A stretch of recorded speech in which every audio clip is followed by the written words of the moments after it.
Hey guys, Marcinkin here, bringing you another Dragon Ball Z Dokkan battle video, and so today we are going to talk about the Tanabata celebration a little bit. Shout out to my boy Zed, posted this tweet. Technically it was yesterday night, actually no, was it today? Oh, it's super early in the morning, it was like 1 AM for me. So remember when Dokkan made an entirely new format for when they were going to release 4 LRs in a celebration, and then they just never did that again, because we all kind of assumed that the anniversary after the worldwide celebration would have the same format, where they did Dokkan Fest LR and Carnival LR in part 1, and then Dokkan Fest LR and Carnival LR in part 2, and then they didn't. So up until this point, the worldwide download celebration has been the only celebration to have this format. So my boy posted this tweet. I hope we get to see this again for Tanabata. Dokkan Fest exclusive LR, Full Power Goku, and then Carnival Super Baby 2 releasing at the same time. And the thing is, whilst there isn't really like any evidence for this, I thought it'd be worth talking about because I think this is actually a pretty cool idea. There definitely seems to be something very special or very hype about this Tanabata celebration. I think somebody mentioned it down here. We do have to talk about what they would do with part 2 as well.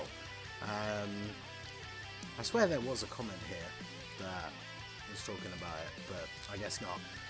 Because the thing is with this one, it does seem like they are hyping this one up way more than they do usually, right? Because last year we got a video, which is why the reason like everyone was expecting Tanabata news earlier than we actually got it, until we kind of took another look at it and realised that that video was really just talking about superhero stuff coming to Dokkan, and then at the very end of the video they teased that the Tanabata was going to be Future Saga themed, but that was it. They didn't show the unit, they didn't say it was going to be like Vegeta and Trunks or anything like that.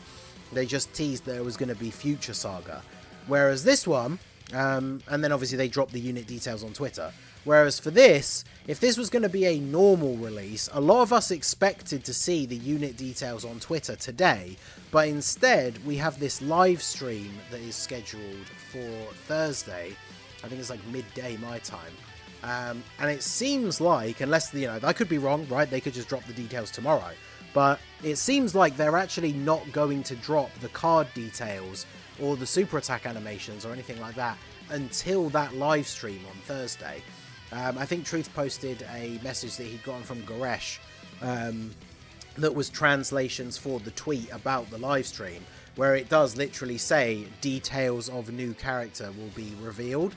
So I guess they are holding off on showing it on Twitter, which I mentioned this yesterday when we talked about the reveal of Full Power Super Saiyan 4 Goku. I do think that is kind of cool because everybody, especially me as a content creator, right, I want to get news as soon as possible so I can make videos about it.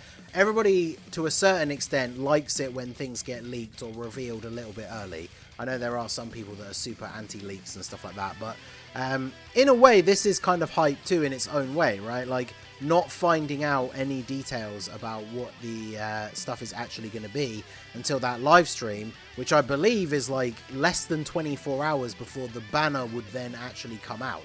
So that is pretty cool that we would get to see that stuff on this live stream, and then the unit is going to drop like very, very soon after that. So if we go and have a look over at the worldwide celebration here, so like I say, this is the only time that we have ever seen this format where both part 1 and part 2 had this Dokkan Fest banner with a new Dokkan Fest LR with a side banner unit, and then a Carnival LR at the same time on 2 separate banners, and then part 2 was the same. Now obviously the Tanabata celebration isn't going to have a part 2 that is another Dokkan Fest LR and a Carnival LR, at least we wouldn't think so, right? Especially not at this random time of the year. But there is obviously the potential that we could still get a part 2, could actually be another yellow coin LR. Now, I don't know about that, because obviously Tanabata usually is just 2 banners, Dokkan Fest and then a yellow coin LR, but this does really need to be a Carnival banner. And obviously we got this new format, Dokkan Fest and then Carnival LR, Worldwide Celebration, which was in August, and then August/September, and then we got the 8th anniversary, which none of us really knew what to expect after the Worldwide Celebration, but they went back to the standard dual Dokkan Fest, 2 Dokkan Fest banners, And then part 2, whilst it was 2 yellow coin LRs, they were on 2 separate Carnival banners. So pretty much going back to the normal standard that we would expect from the anniversary format, but just with Carnival LRs instead of normal yellow coin LRs. But the Tanabata, and I've been saying this for a while, right? I was speculating about it for Golden Week as well. The Tanabata, like, part 2 LR, or if it is going to be part 1 with this, like, dual thing like the Worldwide Celebration, the yellow coin LR, if you want to call it that, non-Dokkan Fest exclusive LR, whatever, you know, terminology you want to use, ideally needs to be a Carnival LR, and the main reason is this guy right here. So this STR Carnival Goku from the Hachiak special, this guy came out on JP on the 15th of December 2022. So this is now, what, give or take 2 weeks, over 6 months old, and has never returned on a banner. And the problem with this is because he released on a solo Carnival banner, he hasn't returned when there's been a dual Carnival banner like the anniversary. So what that means is, chances are, like, he's not going to return until we get another solo Carnival banner and not a dual Dokkan Fest one, right? So that means we need to get a solo Carnival banner drop, and what better time than the Tanabata. So even if it's not this, like, worldwide format, where we get the Carnival banner and the Dokkan Fest at the same time, I really do think that the other LR, right, which we were going to assume is Baby, is going to be a Carnival LR, right? Now, the thing about this is, how would they structure the celebration? Because I did see a lot of people saying that, like, this would front load all of the hype into part 1, and then what would they do in part 2? And obviously they could do another LR, although I do think that's unlikely. But some of the replies that I've seen are essentially along the lines of, like, just load the second part of the celebration with content, which is the thing that, you know, people cry out for all the time. Like, if part 1 is the 2 banners, obviously we're going to get a Dokkan Fest event for the new Goku. Well, it's a new stage of the Full Power Goku. And then we obviously need some kind of event to drop, like, with that, right, to try them out in. Maybe they could do something like the way they released the original Red Zones, where we get a new Red Zone that has maybe the first, like, 2 stages, and then in part 2 they drop the other 3 alongside some other, like, couple of, like, new events as well. And I don't just mean, like, you know, a new stage of Super Battle Road or a new Infinite Dragon Ball History. Like, some kind of new event would be definitely preferable. So they could do the Red Zone and spread it out across both parts, or they could just drop a whole new Red Zone with all the stages in part 2. Imagine if they dropped a whole Red Zone with, like, 5 to 7 stages in part 1, and then dropped another one in part 2. I think that's probably, like, asking for too much, but that would be absolutely ideal, right? Because the Tanabata is not a super long celebration, but imagine getting these 2 new powerful LRs and then 2 new Red Zones as well. And maybe one of them could actually be all superclass enemies, and we could finally get some places to use some of these extreme units and get their full capabilities, like the new Turles, where you only get his intro against super type enemies. I think that would be really, really good. So regardless of the format, I do think Baby is going to be a Carnival LR.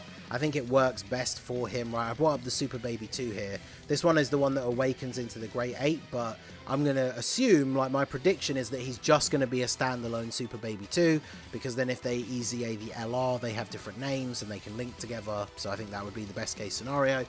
But if we look at his categories, like, him being a Carnival LR would be really good, right? Because if he's a yellow coin LR, he's going to get 1 or 2 of these categories for 150% and 4 key, which means you're never going to use him as a leader, realistically. And we really do need to get some good buffs for the extreme side. So when we look at the categories that he has, if he gets a Carnival LR, he's just going to have 1 leader skill that is straight up 200%. And there are a couple of very good options in here. Now, GT bosses definitely needs help. I don't think I would want him to be the leader, right? Because it only helps out that team, and that team needs a lot more help than just 1 new leader. So the couple that I picked out here is Revenge. I think would be a really good 200% lead for a new Baby. At the moment, the only actual leader is a 170 leader who is a super type unit, which, whilst there are a couple of super class units on here, as you can see, the majority are extreme. There are some very good extreme units on here. I mean, Piccolo Jr.'s on there, so that's another 200% team for him, would be pretty good. All the Metal Coolers are on here. Like a 200% revenge team, I think would definitely be very, very good. Maybe this guy could get an easy A as part of the celebration, this STR Freezer. He's got potential, but he's a unit that has always wanted to be on a full extreme revenge team, and the team has never had a proper extreme leader. So I think this guy, because he's a revenge support unit and he gets buffs based on revenge allies, give this guy an easy A during the celebration. I know he doesn't really fit the theme. Maybe just give it to him like directly after or something, right? And then revenge, I think, would be really, really good for Baby. And then the other one is Inhuman Deeds, which again doesn't have a proper leader, right? So this would be another really good one. There's a lot of LRs. This would certainly be a very interesting team. It's not the biggest category in the world, but that seems to be the way they've been going with these 200% leads outside of like the Kai Goku that has Turtle School. Like, you know, Carnival Goku, the first one that came out, the tech one, him leading powerful comeback. Like, whilst he was a great unit, that wasn't exactly like the best team at the time that it came out.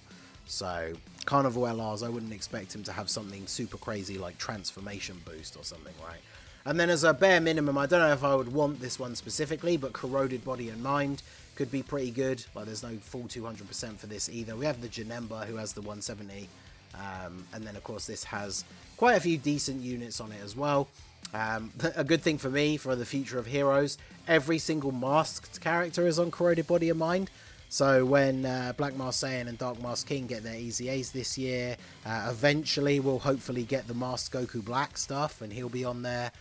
Maybe one day we'll get a Super Saiyan 3 Masked Saiyan. So Corroded Body and Mind would be pretty cool, but that's probably the my least wanted out of those three picks. I do think Revenge would be the best for a Carnival LR Baby. So let me know what you guys think down below in the comment section. What do you think of the possibility of it being a Dokkan Fest X Carnival celebration? I do think that would be pretty cool. But like I say, either way, I feel like Baby is going to be a Carnival LR whether he releases in part 1 or part 2. But let me know your thoughts down below. Which of those formats would you prefer? Obviously, if they did drop them both at the same time, you would assume the banners will run all the way to the end of the celebration regardless of what's in part 2. And if they do drop a decent amount of content in part 2, that's going to mean a lot of extra stones. So you're still going to be able to get a bunch of extra like free stones that you could then use to summon on either of the banners. Maybe they could even do some of those free, like the tons of thanks tickets where you can use them on either of the banners, and then that would make for a super hype celebration. So let me know what you guys think down below in the comment section. So that is going to be it for the video, guys. This has been the Masked Ningen. Smash that like button, subscribe to the channel if you are new. Check out the links down below for the Discord and the merch store, and I will see you all again soon. Have a good one.